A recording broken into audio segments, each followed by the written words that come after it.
నిన్న జరిగిన కాపు ఎమ్మెల్యే కార్యాలయంపై కాంగ్రెస్ గుండాలు దాడి చేయడం మీ అందరికీ తెలిసిన విషయమే.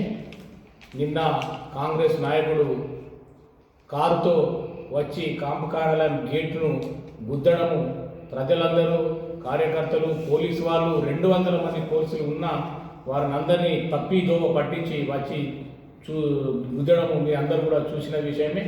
ఈ విషయంలో మీ అందరు కూడా అర్థమవుతుంది, కామారెడ్డి ఎమ్మెల్యేపై దాడి చేయడానికి కాంగ్రెస్ గుండాలు ఉన్నారనేది తెలియజేస్తారు. ప్రజలందరూ కూడా ఇది గమనిస్తూ ఉన్నారు. ప్రజలు కూడా నిన్న చెప్పిన విషయము, ప్రజలు కూడా నిన్న ఎమ్మెల్యే గారు చెప్పారు, నేను శాంతియుతంగా ఏ విషయాన్నైనా పరిష్కరించుకుంటాం, మేము పరిష్కారం కోసం మేము సిద్ధంగా ఉన్నాం. నేను ఏదైతే అవినీతి చేసినట్టు కానీ అక్రమంగా ఏదైనా అమ్మినట్టు కానీ ఉంటే వెంటనే నా పదవికి రాజీనామా చేస్తా అని చెప్పిన వ్యక్తి మన కామారెడ్డి శాసనసభ్యులు. ఆ విషయాన్ని కూడా ప్రజలందరూ కూడా గమనిస్తూ ఉన్నారు.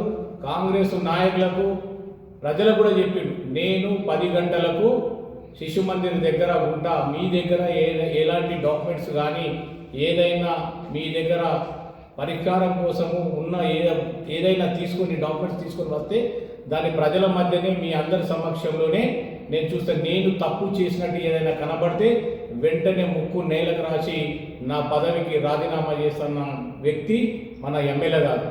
ఆ విషయాన్ని మేము 10 గంటలకని చెప్తే వాళ్ళు 8:30కే మేము ఇక్కడికి వస్తాం, శిశు మందిర్ దగ్గర ఉంటాం, దమ్ముంటే రండి అని చెప్పి మాకు సవాలు ఇస్తున్నారు. కానీ ఈ విషయంలో నేను ఒకటే గమనిస్తా ఉన్నా,